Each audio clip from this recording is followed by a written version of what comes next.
We live in the loudest generation in human history, and yet we're the most lost, the most anxious, the most disconnected. And let me be honest, I tried. I went through over 2 years of therapy. I lived by the ocean for 3 years, surrounded by nature. I had moments of peace, I had tools, I had support, and yes, therapy is important. Being in nature helps, talking helps, asking for help can save your life. But even with all of that, I still felt trapped. Like something was out of place, inside. It was like I was always running, but I didn't even know from what. And then it hit me. The problem wasn't the noise around me. It was the silence I refused to face. For years, I kept myself distracted, headphones on, screen in front of me, mind in the future, podcasts in the shower, music while driving, notifications buzzing in my pocket, scrolling while eating, noise in my body, noise in my soul. I told myself I was being productive, that I was growing, learning, but deep down I was hiding from pain, from memories, from questions I didn't want to face. Questions like, why do I always feel like I'm behind? Why do I need to prove myself all the time? Why does nothing ever feel enough? And I kept going. I distracted myself. I kept myself busy, because being busy is the best way to avoid feeling. And then, my body shut down. My mind froze. My soul screamed. I hit burnout, exhaustion, emotional chaos, and suddenly all the things I used to rely on, the noise, the distractions, they didn't work anymore. That's when I realized the noise wasn't protecting me. It was suffocating me. The prison wasn't made of walls. It was made of habits, distractions, avoidance, and the only key I hadn't tried was silence. There came a moment when everything just collapsed. My mind was exhausted. My body had stopped responding. What used to distract me now irritated me. I didn't want to hear anyone's voice, not music, not podcasts, not advice. Nothing made sense anymore. And so, I did something I hadn't done in years. I sat in silence. In front of the ocean, it was late afternoon. The sky was changing colors, that quiet kind of gold that only shows up when the world is about to exhale. There was no playlist, no background noise, just the rhythm of the waves. And the weight of my own breathing. For a few minutes, I thought I might go crazy. My brain kept begging me to check my phone, to fill the space with something, anything, but I stayed. And in that stillness, something shifted. I felt small, but not in a weak way, in a liberating way. Small, like the sky had room to hold me, like I wasn't in control anymore. And somehow, that was okay. I didn't need to be wise. Didn't need to be productive, didn't need to be anything. Just there, just breathing, just existing. And the craziest part, that silence I had feared so much, it wasn't empty, it was full of truth. It didn't shout, it didn't explain, it just sat with me. Like a presence I had forgotten was always there. I realized then that I had been running, not from the world, but from myself. And the silence, it was never the enemy. It was the only place I could finally hear me. The ocean in front of me became a mirror. Its depth, its rhythm, its stillness, it showed me everything I had buried inside. And it didn't judge, it didn't try to fix, it just received.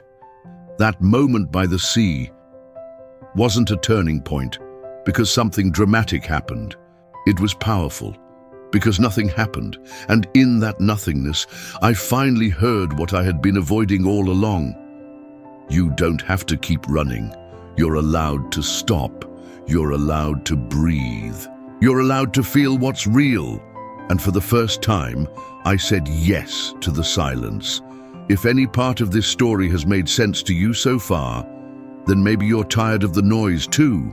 If that's the case, go ahead and like this video and subscribe to Zenpex, because around here we talk about the soul, about truth, about everything the world tries to drown out. Silence didn't bring me answers right away. It brought me better questions. Things I had never stopped to consider started rising to the surface. Like, why do I constantly feel the need to prove I'm okay? Why am I always running, even when there's no danger? Why can't I sit with myself, just me, for 5 minutes without doing anything? At first, silence is uncomfortable.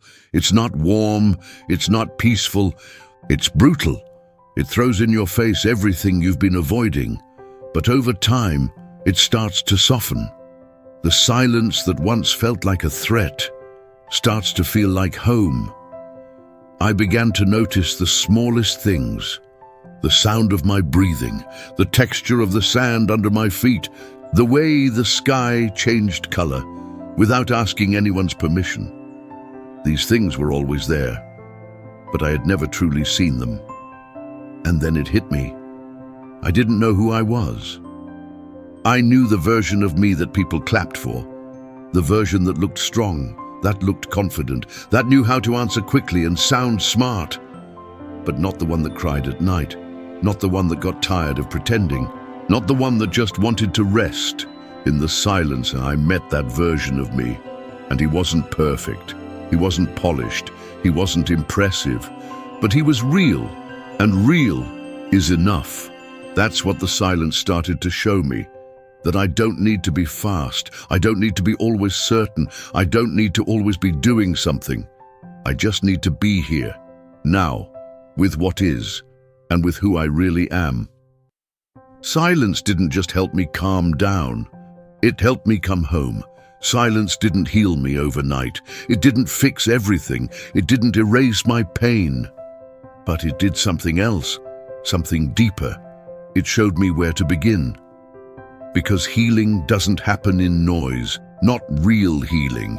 It happens in presence, in that place where we finally stop running. So I decided to start small, really small. 5 minutes a day. No phone, no music, no background noise. Just me. And the sound of real life. At first, it was hard, unbearable even. My mind wouldn't shut up. My hands wanted to grab the phone. My thoughts raced like a storm.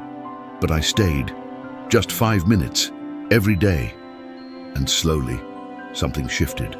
My breathing slowed down. My shoulders dropped. My thoughts still came, but they no longer controlled me. And my soul. It started to breathe again. I was no longer trapped inside myself. I was present.